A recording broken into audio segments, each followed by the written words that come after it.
ইয়া আইয়ুহাল্লাযীনা আমানু কুতিবা আলাইকুমুস সিয়াম কামা কুতিবা আলাল্লাযীনা মিন ক্বাবলিকুম লাআল্লাকুম তাত্তাকুন। আল্লাহ কি বলছেন? বান্দা, আমি তোমার উপর রোজা ফরজ করেছি কেন? যেন তুমি মুত্তাকি হয়ে যাও, যেন তোমার গুনাহ ছাড়ার অভ্যাস তৈরি হয়। মনোযোগ আছে আপনাদের? আচ্ছা শুনেন, রোজা রাখলে গুনাহ ছাড়ার অভ্যাস কেমনে তৈরি হয়? এই কেমনেটাই আমাদের গুনাহ ছাড়ার সহজ রাস্তার 4 নাম্বারটা খেয়াল করেন। রোজা রাখলে গুনাহ ছাড়ার অভ্যাস কেমনে তৈরি হয়? রাস্তায় একটা পান্ডা হেঁটে যাচ্ছে, আমাদের হুজুর দেখছেন, এই এদিকে নামাজের রক্ত হইছে, আয় আমার সাথে নামাজ পড়। এখন হুজুর ধরছে, ছাড়তেও পারে না, কিন্তু ও জানে ওর প্যান্ট নষ্ট, ও জানে ওর মাসালা তো জানে, এই নাপাক প্যান্ট দিয়ে নামাজ পড়া যাবে না, কিন্তু হুজুর এটা বলতেও তো পারছে না। ও চলে গেছে, খেয়াল করে, ও চলে গেছে হুজুরের সাথে, যাই কোনো রকম হুজুর হুজুর কইরা নামাজের শরীক হয়ে গেছে। ও জানে আমার নামাজ হচ্ছে না, জানে না, তারপরেও এগুলা করছে। এই নাটকটা কেন? যেন হুজুরের কাছে ধরা না খায়। নামাজ শেষে হাসতে হাসতে আয়া পড়ছে, হুজুর আপনি কম চালাক, আমি আরো বেশি চালাই। এই মানুষটা যার কথা আলোচনা করলাম, এই মানুষটাও যদি রোজা রাখে, ঘরে একা একা, কেউ নাই, দরজা জানালা আটকানো, কেউ দেখে না, পিপাসায় কাতর, ক্ষুধায় কষ্ট পাচ্ছে, ফ্রিজে পানি আছে, শরবত আছে, খাবারও আছে, সে চাইলে খেতে পারে, কেউ দেখবে না। এই মানুষটাও যদি রোজা রাখে, সে গোপনে খায় না। ঠিক কিনা কথা? কেন খায় না? সে বুঝে যে আমার কেউ না দেখলেও কে দেখতেছে। রোজা রাখলে এই প্র্যাকটিসটা তৈরি হয়। হাকিম উম্মাত মুজাদ্দিদ মিল্লাত হযরত মাওলানা আশরাফ আলী থানভী রাহমাতুল্লাহি আলাইহি বলেন, যেই অভ্যাস রমজান মাসে তৈরি হয়, আল্লাহ এটা এত বরকত রাখছেন যে এই কাজটা সারা বছর করা সহজ করে দেয়।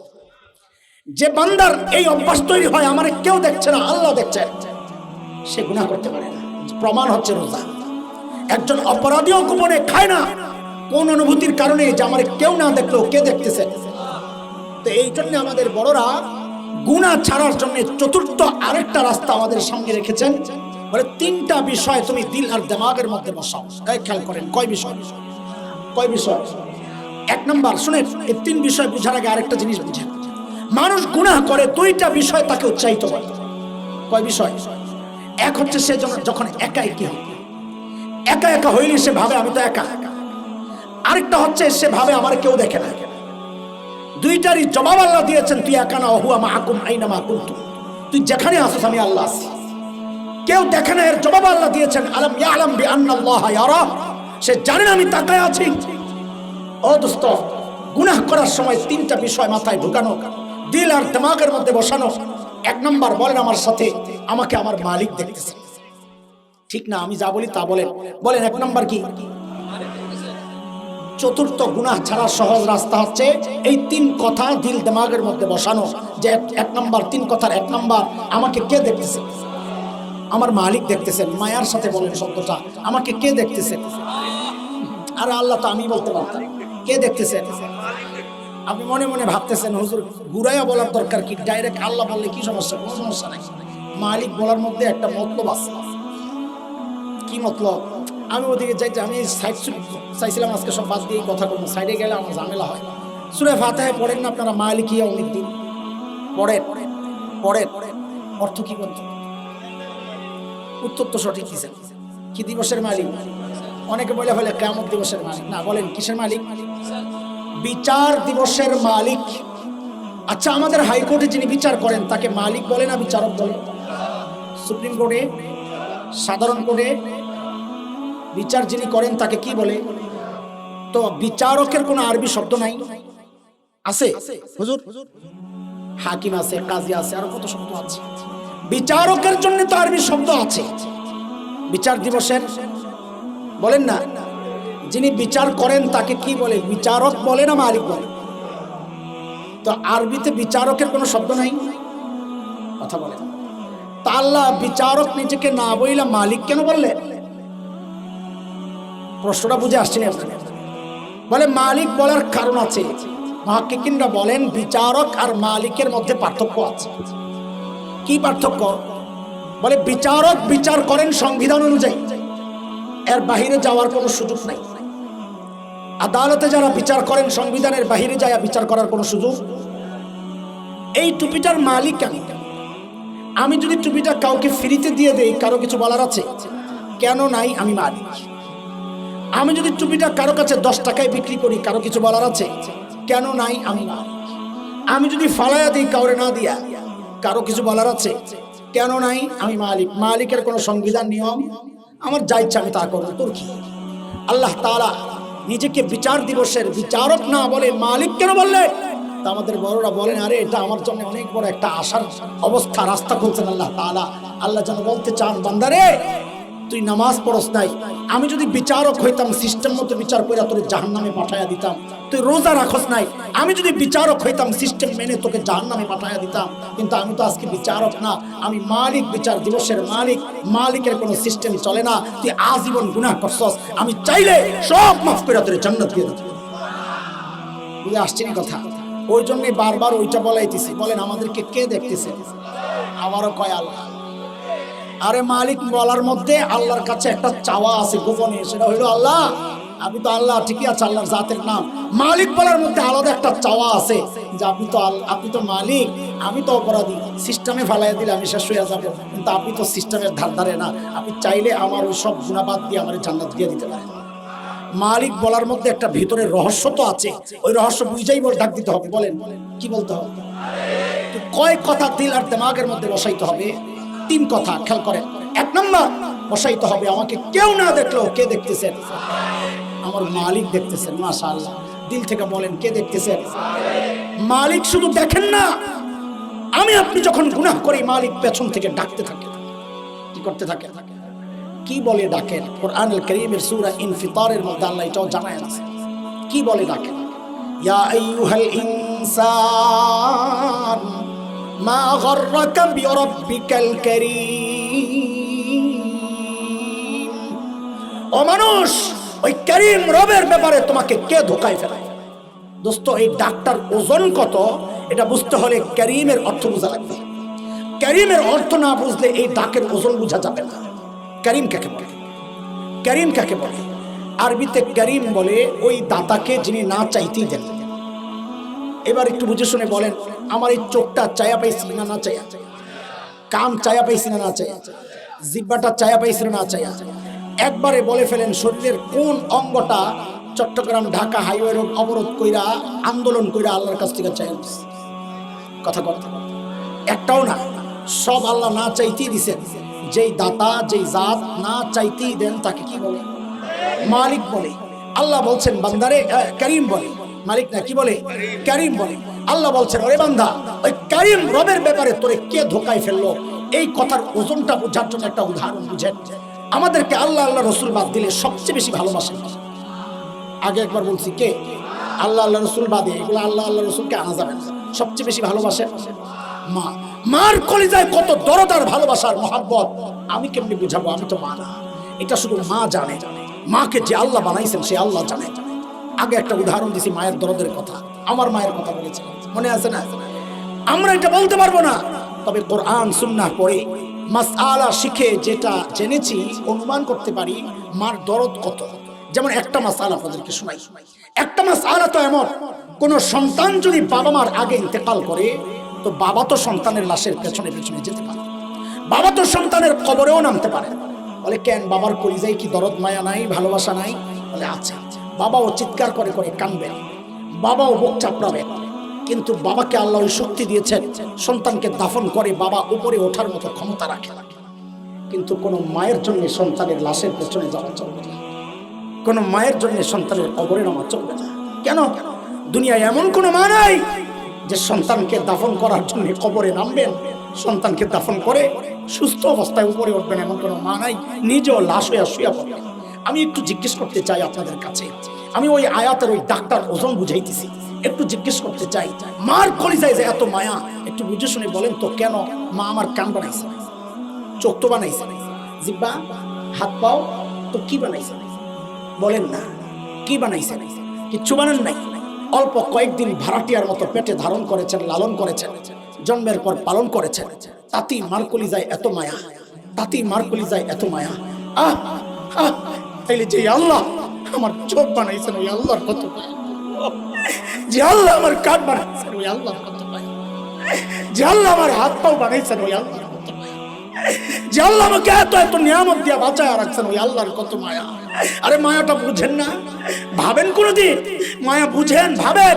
আমি আপনি যখন দরজা জানলা আটকায়া ভেতরে গুনাহ করি, ভেতরে গুনাহ চলছে, ভেতরে গুনাহ চলছে, ওই গুনাহ অবস্থায় আমার মালিক দরজার নিচে দিয়া বাতাস আর অক্সিজেন পাঠায়া দেন যেন মরে না যায়। এবার ওই ডাক্তার ওজন বুঝে, আল্লাহ যে পেছন থেকে ডাকতে থাকেন, আমি আপনি যখন গুনাহ করি আল্লাহ ডাকতে থাকেন, কি বলে? ইয়া আইয়ুহাল ইনসান মা গাররাকা বিরাব্বিকাল কারীম। আয় বান্দা, ওই কারীম রবের ব্যাপারে তোরে কে ধোকায় ফেলছে? মানে কি? আরে তুই যে চোখ দিয়ে ওই নায়ক নায়িকা দেখতেছস, ওই চোখ তো আরে ওরা তোরে দেয় নাই, এটা আমি কারীম রব দিছি, তুই চাস নাই, আমি মায়া করে দিছি। আমার মায়া করা দেওয়াই নিয়ামত তুই আমার বিরুদ্ধে লাগাইতেছস। যে কান দিয়ে তুই গুনাহ করতেছস, ওই কান তো তোর ওই গায়ক গায়িকা দেয় নাই, আমি আল্লাহ দিছি। যে জবানে তুই আমার নাফরমানির কথা বলস, ওই জবান তোর নেতা নেত্রী দেয় নাই, আমি আল্লাহ দিছি। আরে যে হাত দিয়ে আমার বিরুদ্ধে লেখস, ওই হাত তোর নেতা দেয় নাই, তোর সরকার দেয় নাই, তোর অফিস দেয় নাই, তোর নেতা দেয় নাই, তোর মালিক দেয় নাই, ওই হাত পা আমি আল্লাহ দিছি। আমার দেওয়া অঙ্গ দিয়া তুই আমার বিরুদ্ধে লেখছস, আমার বিরুদ্ধেই বলছস, আমার বিরুদ্ধে কথা শুনছস, আমার বিরুদ্ধে আমি যা নিষেধ করেছি তা দেখছস। কেন রে বান্দা? কি পাইয়া তুই আমারই ভুলে গেলি? কি পাইয়া তুই আমারই ভুলে গেলি? বলে আল্লাহ কারীম তো ওই সত্তাকে বলে যিনি না চাইতে দেন, আপনি আমার কি কি দিছেন? তা আল্লাহ যেন জবাব দিচ্ছেন, আরে জালিম, তোর চেহারার দিকে তাকায়া দেখ, তোর কি দিচ্ছে। সব জায়গায় তাকানোর দরকার নেই, তুই খালি তোর চেহারার দিকে তাকায়া দেখ। আল্লাযী খালাকাকা ফাসাওয়াকা ফাআদালাক ফি আই সূরাতিন মা শাআ রাক্কাবাক। তোর মতো সুন্দর করে আমি কাউরে বানাই নাই।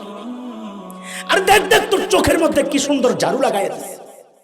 ময়লা পরে আমি ভেতর থেকে পানি বের করে ঝাড়ু দিয়ে পরিষ্কার করে দিই। আর তুই যখন ঘুমায়া যাস, তোর চোখগুলো অনিরাপদ হয়ে যায়, আমি আল্লাহ নিজ দায়িত্ব উপর যে একটা শাটার লাগাইয়া দেবো, নিরাপদ বানাইয়া দিই। আর ওই চোখ দিয়ে তুই ঘুম থেকে উঠাই আমার বিরুদ্ধে কেন করস? এটা আল্লাহ ডাকতে থাকে। দোস্ত, তিনটা জিনিস দিলার দিমাগের মধ্যে বসান। এক নাম্বার, আমারে কে দেখতেছে? আলাম ইয়ালাম বিআন্নাল্লাহা ইয়ারা। জানেন আমি তাকায় আছি, কি তাকায় আছেন? অমনোযোগিতার সাথে, হ্যাঁ, অবহেলার সাথে, দেখছি দেখি না এরকম না। না, নবীকে আল্লাহ ডেকে বলছেন ওয়াসবির লিহুকমি রাব্বিক ফাইন্নাকা বিআয়ুনিনা। আর আমি সরাসরি তাকায় আছি। ইন্না রাব্বাকা বিল মিরসাদ। আমি উৎপাইত আছি, যে কোনো মুহূর্তে খাপি করে ধরতে পারবে। তাকায় আছি মানে কি মনে করছিস? দোস্ত, এক নাম্বার, আমাকে কে দেখতেছেন? আমার মালিক দেখতেছেন। দুই নাম্বার, তিনি কি করতেছেন? পেছন থেকে ডাকতেছেন। তিন নাম্বার, ফেরেশতারা লিখতেছেন। ফেরেশতারা কয় কথা বলেন, কয় কথা? ইবাদতের মাস মানে কি? একটা উদাহরণ শুনে শেষ করি। ছোটবেলায় আমরা লেখাপড়া করছি, খেলাধুলাও করছি, খেলছি। আপনারা খেলেন নাই? আমি দায়িত্ব নিয়ে নিলাম, এখন সবাই চুপ আমার খাটো করার জন্য। কোন খেলছেন কিনা? তা আমি লেখাপড়াও করছি, খেলছি। এখনকার বাচ্চারা লেখাপড়াও করে, খেলাধুলাও করে। আমাদের সাথে ওদের পার্থক্য কোন জায়গায়? আমাদের বাবা মা আমাদেরকে নিয়ে টেনশন করে নাই, আমরা আমাদের সন্তানকে এত টেনশন কেন করি? কারণ হচ্ছে আমাদের মধ্যে ওদের মধ্যে একটু পার্থক্য আছে। পার্থক্য কি? আমরা করছি লেখাপড়া, আমি আমার জামাতে বরাবর সবসময় ফার্স্ট হয়েছি। ফরিদা আপনাদের কাছে আছে, আসমানের উপরের কথা কইতেছি না, জমিনের নিচের কথা কইতেছি না। এখনো ওস্তাদরা আছেন, মাদ্রাসাও আছে, রেজাল্টও আছে। আমি আমার জামাতে বরাবর ফার্স্ট হয়েছি, খেলাধুলাও করছি। পার্থক্য কি? আমরা লেখাপড়া করছি, ফাঁকে ফাঁকে খেলাধুলা করছি। আর এখনকার বাচ্চারা চায় খেলাধুলা করবে, ফাঁকে ফাঁকে পড়বে। ঠিক সাহাবায়ে কেরামের সাথে আমাদের পার্থক্যটা এটাই। সাহাবায়ে কেরাম দুনিয়ার কাজও করছেন, আখিরাতের কাজও করছেন। আমরাও দুনিয়ার কাজ করি, আখিরাতের কাজও করি। পার্থক্য কি? সাহাবায়ে কেরাম করেছেন আখিরাতের কাজ, ফাঁকে ফাঁকে করছেন দুনিয়ার কাজ। আমরা করি দুনিয়ার কাজ, ফাঁকে ফাঁকে করি আখিরাতের কাজ। এই একটা মাস কেমন বানাই যে না না আমি করব আখিরাতের কাজ, ফাঁকে ফাঁকে করব দুনিয়ার কাজ। ঠিক আছে ইনশাআল্লাহ? এর জন্য একটা কাজ করতে হবে, পারবেন না ইনশাআল্লাহ? দেখি কেমন পারেন। তাবলীগের কয় কাজ? কয়? 6 কাজ। 5 কাম। ওই কাম কইলে বুঝবেন কয় কাম। এইবার শুদ্ধ হয়েছে। তাবলীগের কয় কাম? কয় কাম? আমাদেরও 5 কাম আছে। আমাদের মানে আমাদের মতো যারা, আপনাদের কথা বলতেছি না, আমার মতো হুজুর যারা আছে, আমাদেরও 5 কাম আছে। কয় কাম? তাবলীগওয়ালারা তো 5 কাম করে, আর আমি ওই 5 কাম ছাড়তেই রোজার মধ্যে। কয় কাম? ফেসবুক, ইউটিউব, টেলিভিশন, পত্রিকা, গল্প গুজব, কয় কাম হইল? আর আমগো কয় কাম বলেন? ফেসবুক, ইউটিউব, টেলিভিশন, পেপার, পত্রিকা, গল্প গুজব, কয় কাম হইল? আহা, কয় কাম? আবার বলেন, ফেসবুক, ইউটিউব, টেলিভিশন, পত্র পত্রিকা, গল্প গুজব, কয় কাম? আপনাদের কথা বলছি না, আমাদের মতো যারা, আমার মাফ করে দিয়ে, এটা আমি তো এই সমাজে বসবাস করি, বিচরণ আছে, আলো বাতাস সম্পর্কে অবগত আছি। আমাদের মতো যারা বড় আফসোসের সাথে বলতে হচ্ছে এই 5 কামে কমপক্ষে প্রতিদিন 5 ঘন্টা নষ্ট। খুশি হয়ে গেছেন বলে আমরা বেঁচে গেলাম? আপনাদেরটা বলতেছি। আপনারা অফিস, আদালত, ব্যবসা বাণিজ্য ছাইরা বাসায় যায়া ক্লান্ত দেহটা ছাইরা দেন, আর রিমোট দিয়া খালি চ্যানেল পাল্টান। 12:30টার সময় বউরে কর খানা লাগায়া দাও, বউকে লইয়া খায়া। 1টার সময় মারামারি, পরের দিন হুজুরের কাছে একটা তাবিজ দেন, গনিমা হয় না। আপনাকে হালতে লই, এটা ভাত। এই 5 ঘন্টা যদি বাঁচাইতে পারেন অন্তত, আমি বলছি এই মাসটাকে ইবাদতের মাস বানানো সহজ হয়ে যাবে। ইনশাআল্লাহ করবো, ইনশাআল্লাহ করছিলাম।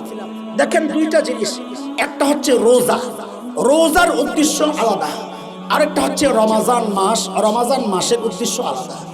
যেখানে আল্লাহ রোজার আলোচনা করেছেন সেখানে উদ্দেশ্য বলেছেন লাআল্লাকুম তাত্তাকুন, রোজা কেন রাখবা? যেন তোমরা গুনাহ ছাড়ার অভ্যাস তোমাদের তৈরি হয়।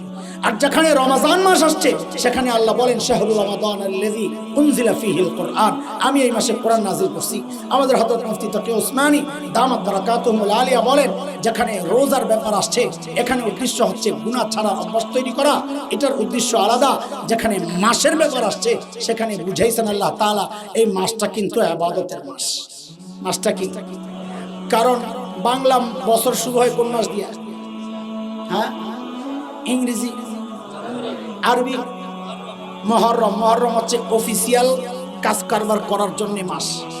ইবাদতের মাস শুরু হয় রমজান থেকে। কেন? এটা 2টা জিনিস বুঝাইলে বুঝে যাবে। কোরআন নাযিল হয়েছে কোন মাসে? তো রমজান থেকেই তো আমাদের বিধান চলে আসছে, ইবাদত শুরু। আরেকটা উদ্দেশ্য হলো হযরত উসামা ইবনে যায়েদ রাদিয়াল্লাহু আনহুমা, নবী আলাইহিস সালাম শাবানে খুব রোজা রাখতেন। তো জিজ্ঞেস করছেন, আপনি শাবানে এত রোজা রাখেন, অন্য সময় তো দেখতে দেখি না। তো নবী বলেছেন, অনেক কথা বলেছেন, আমাদের এটাও বলেছেন, শাবান মাসে সারা বছরের আমল আল্লাহর কাছে পেশ করা হয়। ওয়া উহিব্বু আন ইউরফা আমালি ওয়া আনা সাইম, আমিও চাই আমার আমল পেশ করা হোক যে আমি রোজাদার। কি বোঝা গেল? সারা বছর আমল পেশ করা হয় বছর শেষ দিকে। আরে বলুন না, তাহলে শাবান যদি বছরের শেষ মাস হয় তো রোজা শাবানের পরের মাস রমজান কি হবে? শুরুর মাস হবে। তো আল্লাহ তাআলা শুরুর মাস ইবাদত শুরু করার জন্য, উৎসাহিত করার জন্য একটা দোকান ওপেন করলে অফার দেয়, 50% অফার। আল্লাহ কয় তোর বছর শুরু করবি, যা আমি অফার দিয়ে দিলাম। বলে কি অফার? নবী বলেন মান আদ্দা ফীহি ফরিদাতান কানা কামান আদ্দা 70 ফরিদাতান ফীমা সিওয়া, এই মাসে ফরজ আদায় করবে একটা, আল্লাহকে আমি লিখে দেব 70টা। আদায় করবি নফল, আমি উঠায়া দেব ফরজ। যা। কেন? ওই ওপেন করছে, তো ওপেন করছে, এখন একটু অফার টফার দিবে।